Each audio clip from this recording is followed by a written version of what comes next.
क्या उत्तराखंड में विकास के नाम पर जंगल काटे जा रहे हैं या फिर ये सड़क भविष्य की ज़रूरत है?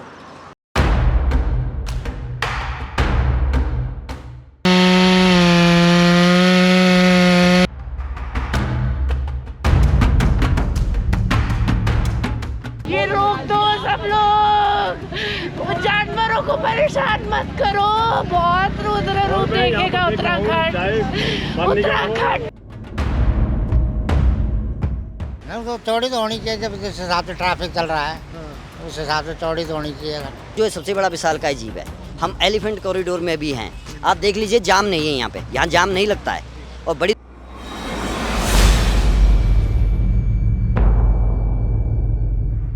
इस हाईवे को अगर आप करना चाहते हैं तो एलिवेटेड हाईवे कर दीजिए। हम चाहते हैं कि जो मूवमेंट, जितनी भी वाइल्ड लाइफ की मूवमेंट है, वो यहाँ पे पूरी की पूरी सेफ रहे, सिक्योर। कार्बन एमिशन भी तो आप बढ़ाओगे ना। अब जितनी चौड़ी रोड करते जाओगे उतना ज़्यादा ट्रैफिक यहाँ से निकलेगा, उतना ज़्यादा पोल्यूशन, कार्बन एमिशन बढ़ता जाएगा। जानवरों को दिक्कत होगी, पेड़ों को होगी। उत्तराखंड से प्यार है, जंगलों से प्यार है, पहाड़ों से प्यार है। आप मेरे ठीक सामने देख रहे हैं, ये भानियावाला वाला क्षेत्र है और मैं अभी भानियावाला डोईवाला का जो फ्लाईओवर है वहाँ पर खड़ा हूँ। तो समझते हैं जो ऋषिकेश भानियावाला 4 लेन 6 लेन परियोजना है, ये कितनी महत्वपूर्ण है और क्यों इसका विरोध हो रहा है। हम जनता के बीच में जाएंगे और तथ्यों के साथ चीज़ों को समझने की कोशिश करते हैं इस वीडियो में। तो चलिए चलते हैं, भानियावाला से अपना सफ़र शुरू करते हैं ऋषिकेश 7 मोड़ तक। देहरादून से डोईवाला के बीच बने फ्लाईओवर से उतरते ही भानियावाला की ओर मुड़ते समय चौक के पास वाहनों की रफ्तार धीमी हो गई। यह दृश्य आने वाले समय में इस प्रमुख मार्ग पर भीषण जाम की चेतावनी दे रहा है। अभी जब हम इस रोड पे चल रहे हैं भानियावाला के आसपास, तो मैं आपको एक बता दूं, एक फैक्ट इसका कि NHAI ने बताया है कि इस पे अभी 2020 का ये आंकड़ा है, इस पे प्रतिदिन 15,000 वाहन चलते हैं और 2029 तक यहाँ पर ये वाहनों की संख्या 33,000 तक बढ़ जाएगी। तो भविष्य को देखते हुए इसका चौड़ीकरण करना बहुत ज़रूरी है, क्योंकि यहाँ पे अभी तो 2 लेन है और 15,000 प्रतिदिन वाहन यहाँ से गुजरते हैं और भविष्य में 2029 तक NHAI ने जैसे कह रहा है कि 33,000 वाहन यहाँ से गुजरेंगे। तो ऐसे में ट्रैफिक जाम और वन्यजीव संघर्ष बढ़ने के चांसेस तो हैं। अब हम पहुंचने वाले हैं 7 मोड़ के पास, जहां घने जंगल के बीचों बीच बसा है मां मनिच्छा देवी का प्राचीन मंदिर। पिछले 35-40 सालों से यहाँ रह रहे बाबा जी से मिलेंगे, क्योंकि उनकी कुटिया सड़क के पास ही है और वे इस पूरे इलाके की असलियत सबसे बेहतर जानते हैं। नमस्कार बाबा जी। नमस्कार बाबू। क्या नाम है आपका? गंगापुरी। अच्छा, कितने समय से रहते हैं आप यहाँ पे? हमें बहुत 30-32 साल हो गए यहाँ। अच्छा, 32 साल हो गए। अच्छा, जैसे आपको पता होगा कि ये रोड अब चौड़ी हो रही है ना? और इसके पीछे ये बताइए कि पहले यहाँ पे जानवर वगैरह आते हैं? हाँ, जानवर आते हैं। कौन कौन से जानवर आते हैं? सारे हैं, हाथी है, शेर है और ये गुलदार वगैरह, चीता सब है। अच्छा है। हाँ। आपने देखे हैं कभी? हाँ, देखे। अच्छा। अच्छा, ये बताइए, रोड जो चौड़ीकरण हो रहा है इसका विस्तार हो रहा है, इसको लेकर विरोध भी चल रहा है, पेड़ों की कटाई को लेकर विरोध भी चल रहा है और सरकार का कहना है, NHAI का कहना है कि रोड का चौड़ीकरण करना भी ज़रूरी है, क्योंकि आज तो इस पे कम 2 लेन है, कम वाहन चल रहे हैं, भविष्य में बढ़ेंगे। 2029 तक 33,000 वाहनों की क्षमता प्रतिदिन की होगी इस पे। तो भविष्य को देखते हुए आज इस पे काम करने की ज़रूरत है। आपकी क्या राय है, आपको क्या लगता है? नहीं, तो चौड़ी तो होनी चाहिए, जब जिस हिसाब से ट्रैफिक चल रहा है उस हिसाब से चौड़ी तो होनी चाहिए। अच्छा। हाँ। 33 सालों में बताइए कितना ट्रैफिक में अंतर देख रहे हैं आप? बहुत ज़्यादा। पहले तो यहाँ टाइम की गाड़ियाँ थी, आज से 32 साल पहले तो टाइम की गाड़ियाँ चलती थी। रात दिन गाड़ियाँ इसमें। आज रात दिन गाड़ियाँ? हाँ, ये रात को भी बंद नहीं होता रोड। जी। कभी ऐसा भी हुआ कि गाड़ियों की टक्कर हुई हो जानवरों से इस क्षेत्र में, या कोई एक्सीडेंटल घटना हुई हो इस क्षेत्र में? ना, कोई हाथी होती से तो नहीं, हमारा छोटा मोटा जानवर तो घर आ जाता है गाड़ी के नीचे रात को। अच्छा। हाँ, आते हैं जानवर। हाँ। ठीक है, बहुत बहुत धन्यवाद आपका। तो यहीं से 7 मोड़ का सफ़र आगे के लिए शुरू होता है।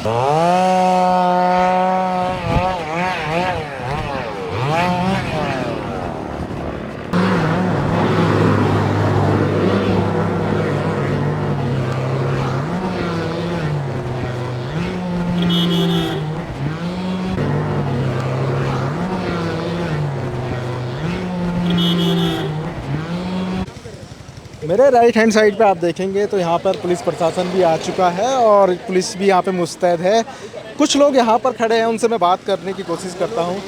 नमस्कार भाई साहब, क्या नाम है भाई आपका? साहब नमस्कार, मेरा नाम अरुण गौड़ है भाई साहब। अच्छा गौड़ जी, ये बताइए कहाँ के रहने वाले हैं आप? मैं टिहरी गढ़वाल से हूँ भाई साहब। मैं 2 दिन से यहाँ पे आ रहा हूँ। हाँ। और मैं देवलसारी की सुंदर जगह से आता हूँ। देवलसारी की हाँ जी। सुंदर जगह से आप आते वहीं पे हैं। आता हूँ जी। ये बताइए, जो ये भानिया वाला ऋषिकेश 4 लेन 6 लेन परियोजना है, हाँ जी। इसका विरोध क्यों हो रहा है? भाई साहब इसका विरोध नहीं हो रहा है। इस पे हमें जो ये पॉलिसी बन रही है पर्यावरण बनाम विकास, उसमें हमारे वन मंत्री जी बोलते हैं कि हम इकोलॉजी और इकोनॉमी दोनों मिला के चला रहे हैं। तो मैं उनसे कहना चाहूँगा, पहली चीज़ है उत्तराखंड को ग्रीन बोनस मिलना था। आपकी डबल इंजन की सरकार है, ऋषिकेश में ट्रिपल इंजन की सरकार है, 4 इंजन की सरकार होगी ऋषिकेश में। आपने ग्रीन बोनस क्यों नहीं दिलाया पहाड़ को? ग्रीन बोनस से तो पैसा मिल सकता है। दूसरा, रिस्पॉन्सिबल टूरिज्म की तरफ आप क्यों नहीं जा रहे? आप मास टूरिज्म की तरफ बढ़ रहे हो। तीसरा सर, इसका नाम 7 मोड़ है, लेकिन यहाँ पे कोई एक्सीडेंट ऐसा नहीं हुआ कि जो इन मोड़ों के कारण हुआ है। यहाँ एक्सीडेंट हुआ है सर, इसलिए हुआ है क्योंकि लोग यातायात नियमों का पालन नहीं करते हैं। जैसे दिल्ली देहरादून हाईवे जो बना है, वहाँ पे कितने एक्सीडेंट हो चुके हैं, वहाँ क्यों हो रहे हैं? नहीं। और अब आप देखिए भाई साहब, मैं एक पर्यावरण प्रेमी हूँ और मैंने ह्यूमन वाइल्ड लाइफ कॉन्फ्लिक्ट पे काम किया। वाइल्ड वर्ल्ड फाउंडेशन के साथ मैंने काम किया। नहीं सॉरी, WII वाइल्ड ये इनकी बेंगलुरु की एक संस्था है, CWS है अब उसका नाम, चीफ वाइल्ड लाइफ स्टडीज़। उसमें मैंने पाया भाई साहब कि जो ये कॉन्फ्लिक्ट हो रहा है ना, इसलिए हो रहा है हमने जंगलों में सीमित कर दिया उनको। ये चिड़ियाघर बना दिए हमने, ठीक है, खुले चिड़ियाघर हैं जहाँ पे उसको सीमित कर दिया है हमने कि वो जो है जो जीव है वो वहाँ पे रहें। भाई साहब चलो, आप चौड़ी कर लेंगे, आप हमें ट्रेनिंग दे देंगे, लेकिन क्या आप वन्य जीवों को ट्रेनिंग दे देंगे? एक भाई ने अभी बोला, क्या ट्रेनिंग मिलेगी? नहीं मिलेगी ना। हाथी जो है सबसे बड़ा विशालकाय जीव है। हम एलिफेंट कॉरिडोर में भी हैं। आप देख लीजिए, जाम नहीं है यहाँ पे, यहाँ जाम नहीं लगता है। और बड़ी दुखद की बात यह है भाई साहब कि 700 करोड़ की परियोजना, इससे हमारे पहाड़ ना बहुत सुंदर संवर सकते थे। होम स्टे में देते, रिस्पॉन्सिबल टूरिज्म में देते, आप मॉडल करते। आप वो वाला मॉडल क्यों नहीं कर रहे हैं जो अन्य जगहों पे है? नागालैंड का आप मॉडल देखिए, बटरफ्लाई में वहाँ पे कितना अच्छा मॉडल है। दुर्भाग्य इस बात का है सर कि हमें जो काम करना था, जो जिस तरीके का विकास होना था, जो इकोलॉजी और इकोनॉमी की बात वो कर रहे हैं हमारे वन मंत्री जी, वो सिर्फ कागज़ों में है। आप पेड़ देख लीजिए, साल और देवदार, ये 2 पेड़ ऐसे हैं सर जिनको पनपने में कई 100 साल लगते हैं। ठीक है, इनके मैं एक और मुझे बात डाउट है, अगर ये बोल रहे हैं हम 4 लाख पेड़ लगाएंगे। भाई साहब आप चले जाइए, आप मीडिया वाले हैं, आप हॉप से पूछिए, आप यहाँ के वन मंत्री से पूछिए, 10 साल में इन्होंने कितने पेड़ इनके जीवित रहे? कभी जीवित नहीं रहे। आप एक और चीज़ देखिए, हम क्यों बोल रहे हैं पेड़ का? लोग लिख रहे हैं फेसबुक में कि जंगलों में जाइए, भयंकर जंगल है। भाई साहब मुझे पूछिए, मैं प्रैक्टिकल व्यक्ति हूँ। हमारे जंगल ना, मेरे सामने 10 साल में हमारे जंगल जो है कम से कम 50 हेक्टेयर जंगल हमारे खत्म हुए हैं। 50 हेक्टेयर जंगल आग से, वनाग्नि की जो घटनाएं 2018 से और आप 26 तक की अगर आप देखें तो जंगलों में हमारा जो ग्रीन जो सोना होता था ना, बांझ, वो ख़त्म हो चुका है। और पहाड़ का ग्रीन सोना है बांझ, यहाँ का है साल। तो भाई साहब सिर्फ यही नहीं है, अगर आप देखेंगे, ये देखिए आप बटरफ्लाई देखिए, आप वहाँ पे आप देख रहे हैं बटरफ्लाई, अगर हम अंदर जाएंगे देखिए आप, ये बटरफ्लाई, ये देखिए आप बटरफ्लाई, ये सिर्फ एक पेड़ों को ख़त्म नहीं कर रहे हैं, आप इंसेक्ट को ख़त्म कर रहे हैं, आप उनके होस्ट प्लांट को ख़त्म कर रहे हैं। आप एलिफेंट तो हम बड़ा जानवर देख रहे हैं ना, लेकिन हम ऐसी भी चीज़ें देखिए ना जो है बटरफ्लाई का, आप देख लीजिए ना, उसका होस्ट प्लांट होता है। ये अभी कड़ी पत्ते में अंडा दे रही है, देख लीजिए आप। अगर ये कड़ी पत्ता खत्म हो गया ना इस क्षेत्र का, तो ये बटरफ्लाई खत्म हो जाएगी। एक बटरफ्लाई होती है जो साल में देती है, वो खत्म हो जाएगी, रेयर स्पेसिस में है। और हम ऐसे देश में हैं, हमें गर्व है जहाँ पे हमारे मूल कर्तव्य लिखे गए, हम अपने कर्तव्यों के लिए अड़िग हैं जो संविधान ने दिए हैं कि हम अपने ज़मीन को, जंगल को बचाएं, हम अपने तालाबों को बचाएं, हम अपने प्रकृति में प्रति दया भाव रखें। पर जो नेता संविधान की शपथ खाते हैं, मैं संविधान की शपथ खाता हूँ, मैं इस देश में संविधान के विपरीत काम नहीं करूँगा। आज वही जो है क के च मूल कर्तव्य 6 में क के च में ये वर्णित है कि हम अपने संविधान में ये कसम खाते हैं, ये हमारी ये ड्यूटी है कि हम अपने जीवों को पर दया करें। क्या यहाँ अगर इनको ज़रूरत थी तो क्या ये इनको खड़े रख के ब्रिज नहीं बन सकता था? अच्छा गौड़ जी, मेरा एक दूसरा सवाल है आपसे कि जैसे कि अभी NHI कह रहा है कि इस रोड पे 15,000 वाहन क्षमता प्रतिदिन है, 2020 का वो आंकड़ा दे रहे हैं, ठीक है। और वो कह रहे हैं कि 2029 तक इसमें 33,000 की क्षमता हो जाएगी प्रतिदिन वाहन क्षमता, ठीक है। 2 लेन है, भविष्य को देखते हुए इसको इस तरीके से विस्तार किया जा रहा है, ठीक है। तो आपको लगता है कि ये ना हो कि कुछ और अल्टरनेटिव हो सकते थे, क्या इसका आपको लगता है? देखो मैं एक बात कह रहा हूँ, उत्तराखंड में क्वालिटी वाला पर्यटक अगर ये शुरू करते, जो आ रहा है ना, मुझे पता है ये किसके लिए खोल रहे हैं, ये उत्तराखंड वालों के लिए नहीं खोल रहे हैं, ये खोल रहे हैं यहाँ पे दिल्ली वाले के लिए, बम्बई वाले के लिए, SRM में कचरा खाना खोल रहा है यहाँ। मेरे घर में जब 6 लोगों की मेरे पास रिसोर्सेज है तो मैं 60 लोग कैसे रख पाऊंगा अपने घर में? आप ये बताओ ना।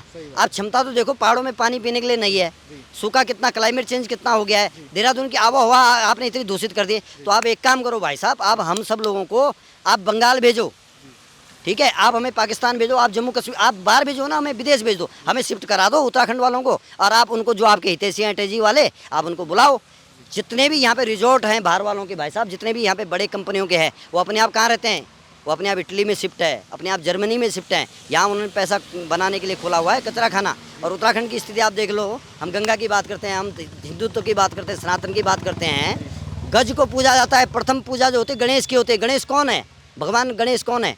भगवान ने उसका गर्दन का रूप क्यों लिया? इसलिए लिया कि भैया संरक्षण कीजिए आप गणेश का, ठीक है। सबसे पहले हम उसको पूछते हैं वक्रतुंड महाकाय सूर्यकोटि समप्रभ है निर्विघ्नम कुरु मे देव। तो यहाँ तो विघ्न आपने शुरू कर दिया। जब गणेश जी को आपने बरसात में ये काम कर दिया तो यहाँ पे क्या आएगा?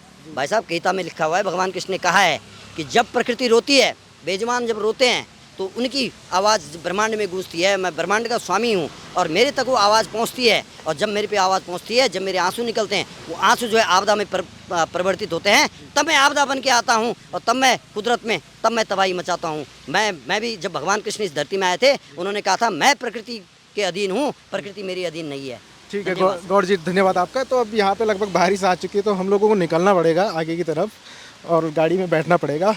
7 मोड़ से जैसे ही मैं ऊपर आया तो ठीक ये देख सकते हैं आप, ये गौरा देवी की फ़ोटो है और इसके नीचे स्लोगन लिखा हुआ है, मेरा मायका है ये जंगल, इन्हें मत काटो। ये गौरा देवी का ये स्लोगन लगा रखा है पेड़ पर। इस तरीके से लोग कोशिश कर रहे हैं बचाने की। 7 मोड़ की मैं बता दूं, यहाँ पे एक्सीडेंटल क्षेत्र ये माना जाता है। और ये देखिए, ये गाड़ी है और ये एक्सीडेंट होके जल के यहाँ पर पड़ी हुई है, आप देख सकते हैं इस स्थिति में।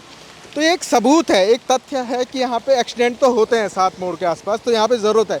बारिश बहुत तेज़ है, मुझे निकलना होगा आगे। ये देखिए एम्बुलेंस इस तरफ से जा रही है।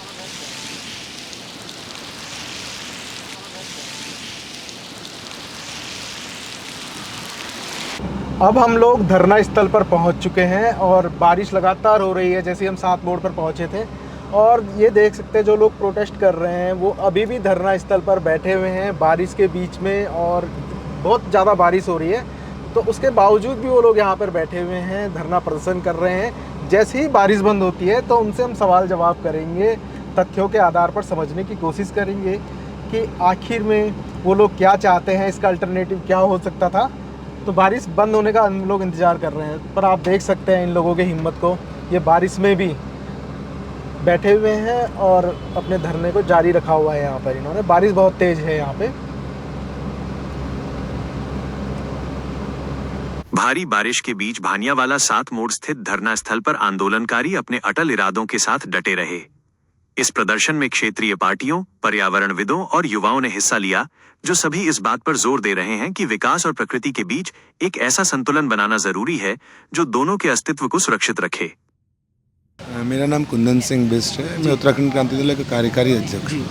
अच्छा, और ये बताइए सर मेरे को कि आप यहाँ पे बैठे हुए धरना प्रदर्शन कितने दिन हो गए आपको? मेरे को हो गए करीब 6 दिन हो गए होंगे, 5-6 दिन हो गए। अच्छा, हाँ। तो कुछ शासन प्रशासन की तरफ शासन से प्रशासन कोई आश्वासन नहीं, कोई सपोर्ट नहीं। और प्रशासन ऊपर से हमारे ऊपर मुकदमे डाल रहा है, हम पेड़ पकड़ रहे हैं तो हम पे मुकदमे डाल रहा है और कुछ कर नहीं रहा उससे ज़्यादा। पेड़ों की कटाई बदस्तूर जारी है और वो उसी काम में आगे बढ़े जा रहे हैं। हम लोग जैसे ही आगे बढ़ रहे हैं, क्योंकि और कोई बढ़ भी नहीं रहा है, हमारा संघ उत्तराखंड क्रांति दल के ही लोग ही पकड़ रहे हैं पेड़ों को और बाकी लोग बोल रहे हैं शांतिपूर्ण करो, शांतिपूर्ण। अब शांतिपूर्ण से तो ये मानने वाले हैं नहीं। मेरी जनता से भी अपील है, चाहे ऋषिकेश, डोईवाला, जो हरिद्वार के लोग हैं, सब लोग आएँ एकत्रित होकर। एक बार इनको बड़ा जनसमूह आएगा तो हम फैल जाएंगे, तो देखते हैं कितने पेड़ काट लेते हैं और कितने मुकदमे कर लेते हैं। लेकिन जनता को आना पड़ेगा, तभी हो पाएगा काम। जनता को आना पड़ेगा, बिल्कुल। अच्छा, जैसे कि 2 लेन ये रोड है और NHI कह रहा है कि इस पे अभी 2020 का ये आंकड़ा देते हैं कि इस पे 2020 के आंकड़े के हिसाब से 15,000 वाहन प्रतिदिन इस पे चलते हैं और 2029 तक आपका ये 33,000 के आसपास पहुंच जाएगा। तो ऐसे में क्या लगता है कि आपको कि इसका कुछ अल्टरनेटिव हो सकता था इसके अलावा? बिल्कुल अल्टरनेटिव हो सकता था। आप इसको फ्लाईओवर बना के उस पर आप मतलब एलिवेटेड फ्लाईओवर जो होता है उस पर आप प्रॉपर 4 लेन कर सकते थे और उसमें ज़्यादा नुकसान नहीं होता। हो सकता है आपको केवल ट्रिमिंग करनी पड़ती ट्रीज़ की, उससे ही काम चल जाता। लेकिन ये सिर्फ और सिर्फ ये हो रहा है कि ये पेड़ों को जो वो पेड़ काटे जा रहे हैं जो 200-250 साल पुराने हैं। अब देखिए इस पेड़ के पीछे हम बैठे हैं, आप देखिए, आप गैस करिए कितना पुराना पेड़ होगा ये। बिल्कुल, मैं आपसे वही पूछने वाला था, आपने इस पेड़ को क्यों चुना है और यहीं पे धरना स्टेशन ये हम उत्तराखंड वाले हैं, देवभूमि वाले हैं और हमारे देव बरगद में ही बसते हैं, चाहे विष्णु हो चाहे अन्य देवता हों, सब इस बरगद में ही बसते हैं। तो इसलिए हम ये हमारा पूजनीय भी है और हम इसको पूजते हैं। हमारी महिलाएं बट सावित्री का व्रत करती हैं तो वो भी इसी से अपना व्रत वो करती हैं। तो इसलिए हमने चुना है इसको। हम चाहते नहीं कि ये जो इतना 250-300 साल पुराना पेड़ इसको काटा जाए, क्योंकि ये हमारे आस्था से जुड़ा हुआ है। आपने बोला था कि यहाँ जो ये यातायात व्यवस्था कैसी है। हम पिछले 6-7 दिनों से यहाँ हैं और ढेरों गाड़ियाँ खड़ी रहती हैं, ढेरों, मतलब 100-200-300 उधर इधर दोनों साइड, फिर भी ट्रैफिक स्मूथ चलता है।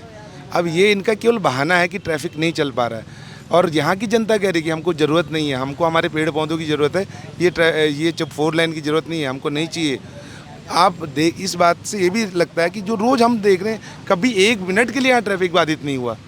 जब इतने लोग होते हो तो ये कैसे कह रहे हैं कि ट्रैफिक बाधित होता है करके। और ये 20 साल बाद की बात की, 20 साल बाद हमको ये पेड़, ये जगह दोबारा मिलेगी, पेड़ों को ये जगह मिलेगी, ये कहेंगे हम पेड़ लगा देंगे। कहाँ लगाएंगे? क्या कीकड़ लगा रहे हैं वो, उस पेड़ से क्या होगा? और ये साल शीशम जो यहाँ का है उसको काट के ले जा रहे हैं और बेच रहे हैं और कालाबाजारी कर रहे हैं, उसको कुछ नहीं कर रहे हैं। हमने इनसे पूछ लिया कि भाई आप अपना परमिशन दिखा दीजिए, आप हमको इन्वायरमेंटल क्लियरेंस दिखा दीजिए, कुछ नहीं है इनके पास। इन्वायरमेंटल क्लियरेंस के नाम पे अगर ये मैं इनको दावा करता हूँ कि ये इन्वायरमेंटल क्लियरेंस दिखा दें, हम यहाँ से उठ के चले जाएंगे। तो इस तरीके से जो स्थानीय निवासी हैं, जो यहाँ के क्षेत्रीय दल हैं, वो अपनी चिंताएं जाहिर कर रहे हैं इसके प्रति। और जैन जी से अब बात करने की कोशिश करते हैं कुछ युवाओं से। नमस्कार, क्या नाम है आपका? ओजस। ओजस कहाँ के रहने वाले हैं आप? कानपुर से हम लोग। कानपुर से जी। इस धरने प्रदर्शन के लिए आए हैं आप? नहीं, हम लोग काम से जा रहे थे देहरादून, फिर वहाँ से वापस आ रहे थे तो अभी हम लोगों ने देखा भीड़ लगी हुई थी। लाइक हम लोग कल भी गए थे तो कल भी चल रहा था एंड वी नोटिस्ड कि यार ये तो बहुत गलत हो रहा है। मतलब हम लोग ऋषिकेश बहुत आते जाते रहते हैं और ये रोड पे तो हम लोग इतने बार आते हैं क्योंकि ये सुकून वाली रोड है। ये रोड ही अपने आप में अलग है और यहाँ सिर्फ अब रेकलेस ड्राइविंग और ताकि एक्सप्रेसवे बन जाए और एक्सीडेंट हो उसके लिए यहाँ पे रोड चौड़ी कर देंगे शायद।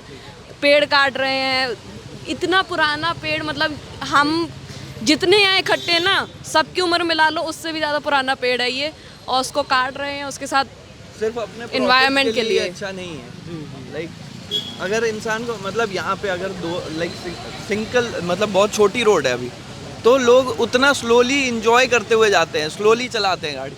अभी आप और चौड़ी रोड कर दोगे तो नेचर को कोई सेंस नहीं रह जाएगा ना। एक्सप्रेसवे पे 120 की स्पीड चलाने से आप नहीं जल्दी पहुंच जाओगे, पर आप इस चीज़ को एंजॉय नहीं कर पाओगे। ये चीज़ चली गई ना। आप किस लिए फाइट कर रहे हैं? आप हर दिन जो 9 to 5 भी कर रहे हैं किस लिए? पीस के लिए। और यहाँ आके अगर आपको पीस नहीं मिल पा रहा है, इसको आप एंजॉय नहीं कर पा रहे हैं, तो आप क्या कर रहे हैं लाइफ में? और एक पॉइंट और है कि लाइक कार्बन एमिशन भी तो आप बढ़ाओगे ना। अब जितनी चौड़ी रोड करते जाओगे उतना ज़्यादा ट्रैफिक यहाँ से निकलेगा, उतना ज़्यादा पोल्यूशन, कार्बन एमिशन बढ़ता जाएगा, जानवरों को दिक्कत होगी, पेड़ों को दिक्कत होगी। अब पूरा लाइक ऑलमोस्ट अर्थ के हर कोने में तो कैप्चर कर ही लिया है इंसानों ने। जितना बचा है उतना तो छोड़ना चाहिए एटलीस्ट। तो ये जैन जी जो युवा है वो बता रहे हैं कि जो 8 किलोमीटर का ये पैच है और ये पैच दोबारा नहीं देखने को मिलेगा। जो यहाँ पे पीस मिलता है, जो यहाँ पे लोग एंजॉय करते हैं इस क्षेत्र को, वो अब आगे देखने को नहीं मिलेगा। और भी लोगों से बात करते हैं, युवाओं से। एक लड़की है पोस्टर लेके यहाँ पे लोगों को रोकने की कोशिश करनी है, धरने में उनसे बात करने की कोशिश करी, सम्मिलित करने की कोशिश करी, उनसे बात करते हैं। नमस्कार मैम, क्या नाम है आपका? मेरा आंचल रावत। कहाँ से हैं आप? मैं देहरादून से। देहरादून से। अच्छा, इस रोड पे आपका कितने बार आना जाना होता है लगभग? सर मेरा तो यहाँ पे बचपन से ही आना जाना होता है क्योंकि अपने गढ़वाल के ही हैं हम, तो यहाँ छोटे से ही आना जाना रहता है। और अब तो जैसे मैं स्कूटी चलाने लगी हूँ खुद, तो जब भी मैं अपने घर से देहरादून आती हूँ तो इस जगह पे हमेशा रुकती थी क्योंकि ये रोड बहुत, टेम्परेचर बहुत लो रहता था यहाँ पे का। पर अभी इतना बुरा लग रहा है यहाँ पे ऐसे पेड़ कटते हुए देख के कि मतलब क्या बोलना है, शब्द ख़त्म हो रहे हैं अब तो हमारे पास बोलने के लिए भी। अच्छा, मैं देख रहा हूँ कि आप ये पोस्टर पकड़ा हुआ आपने, और आप लोगों को यहाँ पे रोक के धरने प्रदर्शन में शामिल होने की अपील कर रहे हैं उनसे, है ना? हाँ जी सर। तो कैसा समर्थन मिल रहा है आपको? सर समर्थन काफ़ी मिल रहा है, ज़्यादा बाहर वालों का समर्थन मिल रहा है, क्योंकि अगर गढ़वाल से तो हमें भीख मांगने की ज़रूरत है, क्योंकि वो शायद सो रखी है, उनको पता नहीं वो कब उठेंगे। जब ये सारा पूरा शमशान घाट बन जाएगा तब उनको होश आएगी, ओ शिट हमें यहाँ पे भी उठना था। तो अभी तो हम अपील ही कर सकते हैं सर। ठीक है, thank you. Thank you sir. Sir हैं, उनसे बात करते हैं, वो भी नमस्कार, क्या नाम है आपका? विश्वनाथ। विश्वनाथ जी, अच्छा आप भी पोस्टर लेके जनता से समर्थन के लिए अपील कर सपोर्ट रहे मांग रहे हैं कि कोई रोके, थोड़ा सपोर्ट करे हमें। हैं? आप कहाँ से के रहने वाले हैं? मैं वैसे तो असम से हूँ, असम काफ़ी टाइम से मैं उत्तराखंड में रह रहा हूँ और मुझे उत्तराखंड से प्यार है, जंगलों से प्यार है, पहाड़ों से प्यार है। अच्छा, हाँ। तो ये बताइए कि कैसा समर्थन मिल रहा है यहाँ पे जनता को? लोग इंटरेस्ट नहीं दिखा रहे हैं, किसी को कोई मतलब नहीं है। अब हो सकते हैं पॉलिटिकली वो थोड़ा एक साइड हो सकते हैं, बट जितना आना चाहिए यहाँ कोई आ नहीं रहा है। आसपास के गांव से अगर लोग आ सकते हैं, ऋषिकेश पास में ही है, वहाँ से भी आ सकते थे, भानीवाला से भी आ सकते थे, और रील्स तो काफ़ी वायरल हो रहे हैं, बट उसके बावजूद भी लोग नहीं आ रहे। अगर आप आधा एक घंटा भी अगर यहाँ सपोर्ट दिखाए ना, तो एटलीस्ट एडमिनिस्ट्रेशन को पता चलेगा, गवर्नमेंट को पता चलेगा कि हम एकजुट है। वरना ये तो कटेगी, अल्टीमेटली ये रास्ता तो कटेगा ही, ये बनेगा ही रास्ता, जंगलें कटेंगी। बट अगर अभी हम अगर एक साथ नहीं आए तो फिर आगे भी ऐसे ही जंगलें कटेंगे। कल को ये भी नहीं रहेगा, ऑक्सीजन नहीं रहेगा, यहाँ के जानवर नहीं रहेंगे, कुछ नहीं रहेगा। जो उत्तराखंड जिसे हम कहते हैं पहाड़ों के वो है, वो पहाड़ नहीं रहेगा यहाँ पे। धन्यवाद। नमस्कार मैम, क्या नाम है आपका? मेरा नाम माना है, मेरा आश्रम है ऋषिकेश में। मैं आध्यात्मिक मार्ग पे काम कर रही हूँ और मैं रोज़ यहाँ से जाती हूँ ऋषिकेश अपने सेंटर। तो यहाँ बहुत हाथी घूमते हैं और डियर और सब कुछ घूमते हैं, और ये बहुत शर्मिंदगी की बात है कि अपनी आध्यात्मिक उन्नति के लिए हम इस लेवल पे गिर रहे हैं कि ये 4 धाम यात्रा के लिए बन रहा है। तो हिंदू अध्यात्म क्या था? हिंदू अध्यात्म का मतलब था कि पशुओं की सेवा, पेड़ों वृक्षों की सेवा। सिर्फ धाम पे पहुँच के थोड़ी ना कुछ हो जाएगा। वो गंगा जी को हम गंदा कर रहे हैं, है ना? और हम सोच रहे हैं कि हम बस साइड में खड़े हो जाएंगे। हमें सबको बीच सड़क में खड़ा होना चाहिए। साइड में खड़े होके कोई नहीं हो रहा, वो वहाँ पेड़ काट रहे हैं सारा। ये सरकार इतने में तो मानेगी नहीं, वो अपने पेड़ काटे जा रहे हैं। ये थोड़े दिन हम मोर्चा करेंगे, रोएंगे, और फिर यहाँ रोड बननी है। कितने दिनों से आप यहाँ पे प्रोटेस्ट में आ रही हैं? मैं कल आई और आज आई हूँ, क्योंकि मैंने देखा ही नहीं था, मतलब इधर से गई नहीं थी 2 दिन से। तो आई तो एकदम शौक सा लग गया बिल्कुल, ये पेड़ों को गिरे हुए देखकर। इतना रोना आ रहा है, कल से रोए जा रही हूँ बस। क्योंकि क्या करेंगे हम? हमारे पास तो बंदूकें नहीं है कि इनको गोली मार सकते हैं। अभी हमारे पास तलवार नहीं है ना? शर्म हो रहा है हिंदू होने पर कि इतनी हम बड़ी बड़ी बातें कर रहे हैं, हिंदुत्व आप फैला रहे हैं पूरी दुनिया में, वेजिटेरियन होना सिखा रहे हैं, और हम अपने यहाँ के छोटे से एरिया के जानवरों को नहीं बचा सकते, है ना? वो हाथियों को नहीं बचा सकते, पर हम गणेश जी की पूजा कर रहे हैं रोज़ गणपति स्तोत्रम सुन रही हूँ सुबह, और वो जो असली का गणपति है जो जंगल में है, उसके लिए मैं कुछ नहीं कर पा रही हूँ। तो लग रहा है कि गलती करी है ना हिंदू होकर, क्योंकि धोखा है हिंदू होना, धोखा ही तो है। आपको जो सब सिखाया जा रहा है, जो पाठ पढ़ रहे हैं दिन भर, वो धोखा दिया है हमको। हम धोखा दिया हमारे माँ बाप ने हमें। हिंदू इससे अच्छे तो मुसलमान है। कोई गाय की रक्षा का नाटक नहीं कर रहे, खा रहे गाय को, कोई नाटक नहीं कर रहे, वो खोल के बकरे मार रहे। हम हिंदू होने का नाटक करते हैं। हम हमारे हिंदू होने का कोई फायदा नहीं है। नपुंसक है हिंदू, दोगला है हिंदू। जो सरकार हिंदू हिंदू कर रही है, वही सरकार ये कर रही है। हमारे में इतनी अक्ल नहीं है कि हम उस गंगा जी में प्लास्टिक ना फेंके, शौच ना छोड़े वहाँ पे। गंगा की माँ बना रहा है गंगा को हमें। तो ये करने से क्या फायदा हो रहा है? बंद कर देनी चाहिए सारे धाम, क्योंकि नकली है सब कुछ। क्योंकि अभी गणपति की पूजा सब करेंगे, लेकिन यहाँ है गणपति, ये गज यही है। इसका ऐसा अल्टरनेटिव हो सकता है जैसे दिल्ली देहरादून एक्सप्रेस वे। चला लो गाड़ी, नहीं दिल्ली देहरादून लग जाएंगे, 1 दिन एक्स्ट्रा लगेगा ना पहुँचने में। इतनी क्षमता नहीं है, इतनी पेशेंस नहीं है। क्या सिखाता है अध्यात्म? पेशेंस सिखाता है ना? नहीं सिखाता पेशेंस। सबसे पहला गुण वही है ना सीखना, नंदी वाला।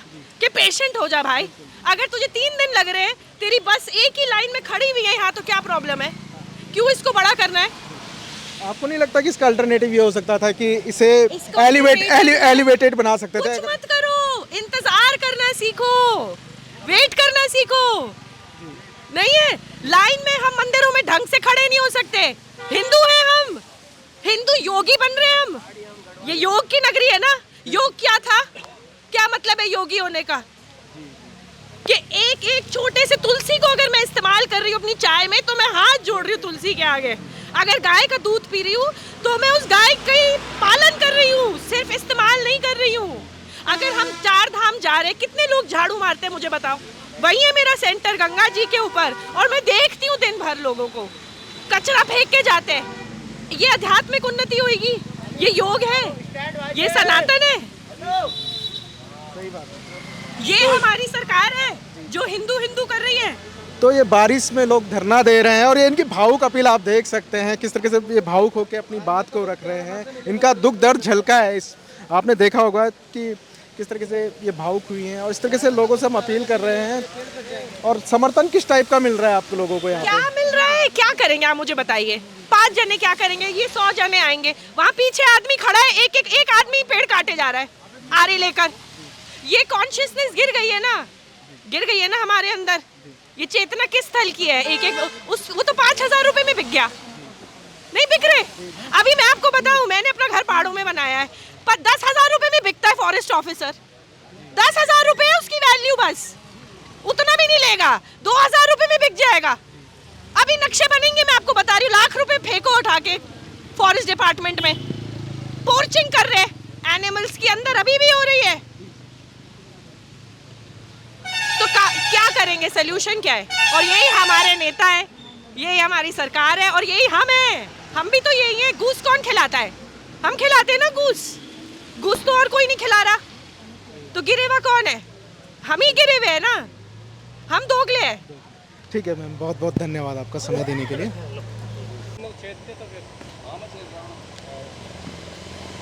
ऋषिकेश भानियावाला 4 लेन जो ये परियोजना है, इसके तहत अभी जो ये 8 किलोमीटर का जो पैच है, जिस पे सबसे ज़्यादा भैंस छिड़ी हुई है, इसी में घना जंगल है। इसे कहा जाता है शिवालिक रिजर्व फॉरेस्ट।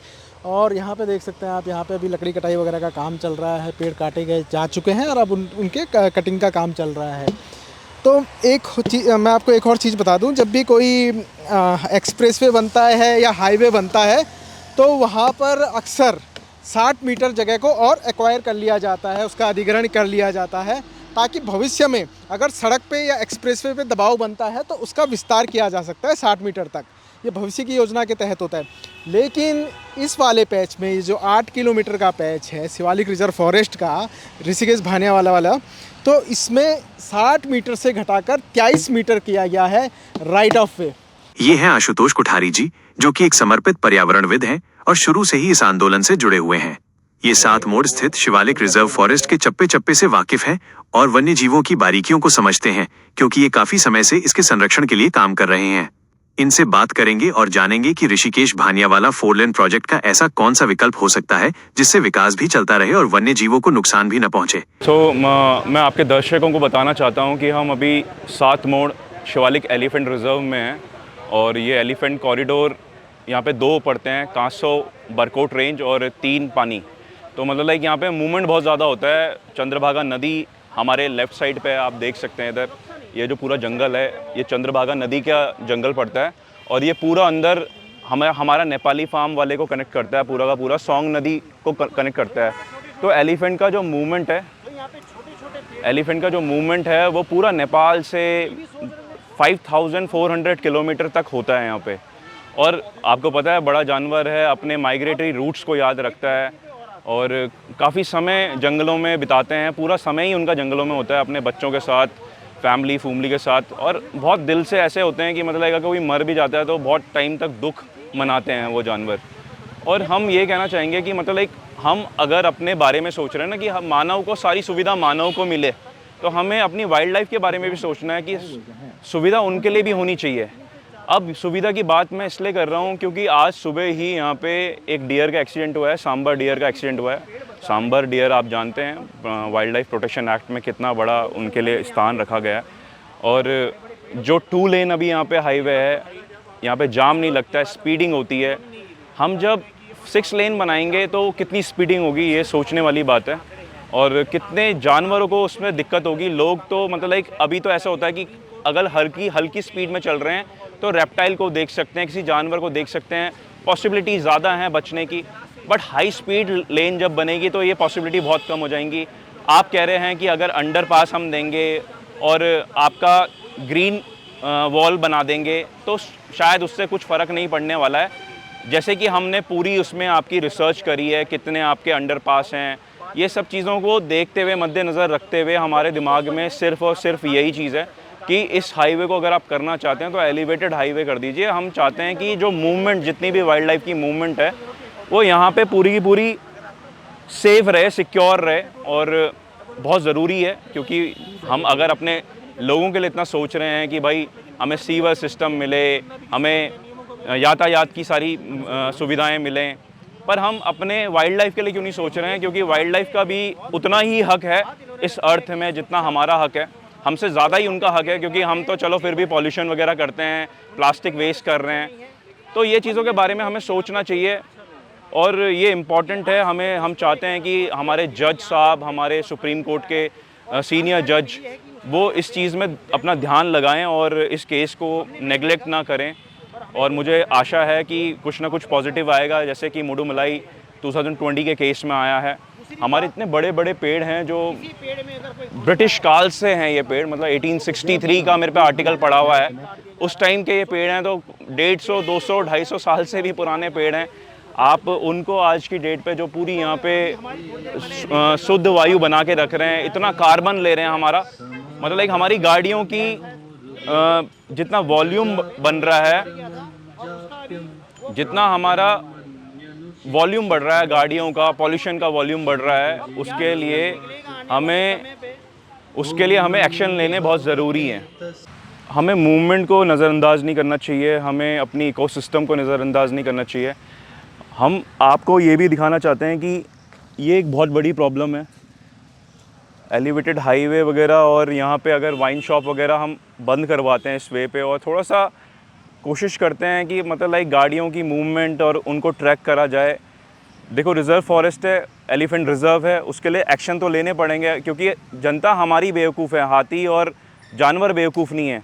उनके पॉज जो हम उनके हाथ होते हैं, एलिफेंट जिनसे चलते हैं, कितने सॉफ्ट पैडेड होते हैं, अगर घुस जाए कौन सही कर पाएगा? क्या हम पे इतनी टेक्नोलॉजी है कि हम उनको बेहोश करें हेलीकॉप्टर से, हम उनको ढूंढें कौन सा एलिफेंट किस टाइम पे चोटिल है, कैसे कर पाएंगे? आपको सोचने वाली बात है। और मैं उन लोगों को भी कहना चाहता हूँ, आपको अगर सुविधाएं मिल रही हैं, आप राजा की तरफ रह रहे हैं इंडिया में, पर ऐसे कर्म करके आप अपने जीवन को ख़राब कर रहे हैं। आपका अगली योनि में जो जन्म होने वाला है, शायद यही कांच आपकी अंदर घुसेगा और आपको तड़पा तड़पा के मारेगा, जिस तरीके से आप ये ऐसे काम कर रहे हैं। और एलिफेंट रिज़र्व है, आप देखो कितना घना जंगल है, कितनी वाइल्ड लाइफ यहाँ पे रहती है। और हमें ये बिल्कुल मतलब लाइक इस चीज़ पे कड़े से कड़े एक्शन जल्दी लेने चाहिए। और मेरा सीएम सर से भी बहुत ये दरख्वास्त रहेगी, आपके पास इतने सारे डिपार्टमेंट हैं, हमारे वन मंत्री से हम पे दरख्वास्त रहेगी कि सर आप जितनी भी स्टेटमेंट दे रहे हैं कि विकास होना चाहिए, तो विकास सर आप ये भी तो देखिए, आप नरेंद्र नगर में विकास करिए, वहाँ पे टूटी हुई रोडें हैं, आपके ही विधानसभा में टूटी हुई रोडें हैं। हमारे गांव में आज भी इतनी सारी न्यूज़ ऐसे आ रही हैं कि प्रेग्नेंट लेडी और जो भी बूढ़ी दादी वगैरह होती हैं, 3-3 किलोमीटर उनको चारपाई में लेके आया जा रहा है। कैसे पॉसिबिलिटी होगी कि हम सिर्फ़ और सिर्फ टूरिज़्म और अपने जो रेवेन्यू है उसके बारे में सोचें, जबकि पर कैपिटा इनकम भी एक चीज़ होती है। हमें अपने गांव में फ़ोकस करना चाहिए, अपनी पॉलिसीज़ और स्कीम पे फोकस करना चाहिए। उन सब्सिडी जो आज भी लोग नहीं उसका लाभ ले पा रहे हैं। और आपने देखा होगा न्यूज़ लॉन्ड्री में ग्लोबल समिट जो हुआ था, कितना बड़ा उसमें एक आंकड़ा आ रहा है, 1 लाख करोड़ समथिंग का कुछ आंकड़ा आ रहा है कि ये हमने इन्वेस्ट करा है, और धरातल पे वो एक बहुत बड़ा स्कैम नज़र आ रहा है। तो आपका कार्यकाल ख़त्म होने वाला है, उससे पहले हम चाहते हैं कि आप इस फॉरेस्ट को बचा लीजिए सर, और हमारी दरख्वास्त आपसे रहेगी। और प्लीज़ मैं अपने दर्शकों को और अपने युवाओं को बोलना चाहूँगा कि आप इस बारे में सोचिए, जो हम ये हरकतें कर रहे हैं अपना प्लास्टिक बॉटल से लेकर, प्लास्टिक वेस्ट से लेकर, क्या हम इसे कम नहीं कर सकते? क्या ये इतना मुश्किल है, इतना हावी हो चुका है कि हमारा माइंड बिल्कुल भी इसको ट्रैक नहीं करना चाहता कि हम अपना कूड़ा बाहर फेंकें और जंगलों में फेंकें और उसके बाद हाथी जानवर वगैरह इनसे परेशान हों, उनको चोट लगे, उनके कांच घुसे। सोच के देखिए कि यह कांच अगर आपके पैर में घुसता है तो आपको कैसा फील होगा। हालांकि सरकार भी कोशिश कर रही है जितना भी पर्यावरण को नुकसान पहुंचा है उसकी भरपाई की जाए। जैसे कि आपको बताया कि 754 पेड़ों को रिलोकेट किया जाएगा। इसके अलावा सरकार जो कि 4,442 पेड़ काटे जाएंगे उसके बदले में 40 हेक्टेयर भूमि वन विभाग को देगी, जहां पे वो एक नया छोटा सा फॉरेस्ट वगैरह डेवलप कर सकते हैं। इसकी भरपाई करने की कोशिश करेगी सरकार। इस तरीके से कहीं ना कहीं सरकार भी कोशिश कर रही है कि पर्यावरण और विकास के बीच में संतुलन बना रहे हैं। और ठीक है, एक और चीज़ देखिए, यह हाथी बाहुल्य वन क्षेत्र है, कृपया वाहन न रोकें और वाहनों से नीचे न उतरें। ये देख लीजिए। तो ये यहाँ पे एलिफेंट का मूवमेंट बहुत ज़्यादा होता है, वाइल्ड लाइफ यहाँ पे बहुत है और एलिफेंट बहुत ज़्यादा है यहाँ पे। ऋषिकेश भानियावाला 4 लेन प्रोजेक्ट भविष्य के लिए बेहद महत्वपूर्ण है, क्योंकि चारधाम यात्रा, बढ़ते टूरिज्म और बेहतर कनेक्टिविटी के लिए ये रास्ता जरूरी है। ये ऋषिकेश एम्स और जॉली ग्रांट अस्पताल को जोड़ता है, जिससे आपातकालीन स्थिति में समय की बचत करके कीमती जान बचाई जा सकती है। हालांकि सरकार ने पेड़ों को बचाने के लिए राइट ऑफ वे को सीमित करने का फैसला लिया था और वन्य जीवों के लिए अंडरपास का प्रावधान भी किया गया था, लेकिन स्थानीय लोगों और पर्यावरणविदों के कड़े विरोध के चलते अब मुख्यमंत्री धामी ने फिलहाल इस कटाई पर रोक लगा दी है।